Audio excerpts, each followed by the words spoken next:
The room was barely lit. The snuffed fire spit out what little light it could, a persistent battle against the shadows dancing on the ceiling and walls. The figure stood away from the light, just outside the reach of its flicker. He preferred it this way. Darkness has always been his home. The surface world was not where he preferred to be, but if he must, and he must, at least he was out of the dreadful light of the sun. That cursed object of energy, casting brightness and warmth over all that which can be seen. He closed his eyes and envisioned his home far beneath the earth. The cities of gem and stone, the underground rivers and channels, the fluorescent fauna and familiar creatures, all of which are devoid of that fiery, burning ball of light. He longed to return.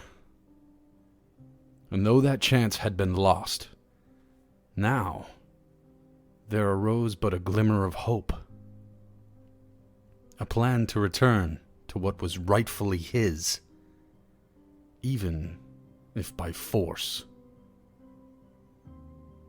His thoughts were broken by heavy footfalls and shuffles from behind him, although it was the scent that irked him. He still could not stand their smell after all this time. You tell him. I don't think we should interrupt him. Yeah? And what do you think will happen if we don't tell him? Releasing a sharp sigh, Nezznar turned toward his thralls, his red eyes gleaming and reflecting what little flames from the dying fire. Truly, you are not bound to me for intelligence.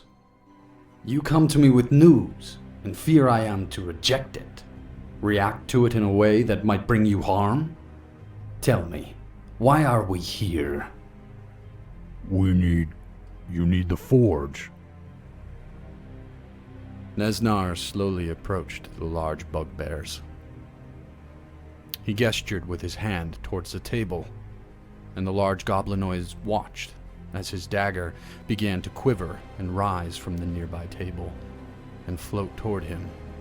Yes, very good. And why do we not use it? Sir, We need the life force of another. The elf snapped his head to the second bugbear and gave a mirthless smile. Now, what news have you? The team is here. They are within the cave. We think they are barricaded in the workshop. Which means they may have dealt with the Guardians, possibly the Wraith. Many of the undead appear to have been destroyed. The elf turned and inspected the coals in the fire pit. Just as the sun sets each day on the horizon, obstacles have a way of working themselves out. Gather Valak and his bugbears, and assemble. The bugbears exchange a glance, and one raises his voice. Sir, Valak has been eliminated, along with our brothers in the northern barracks.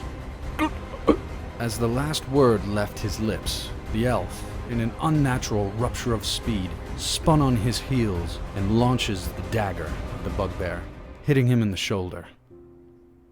The large creature stiffens and gurgles a throaty, guttural sound as it begins to foam from the mouth. Now that is a report I do reject.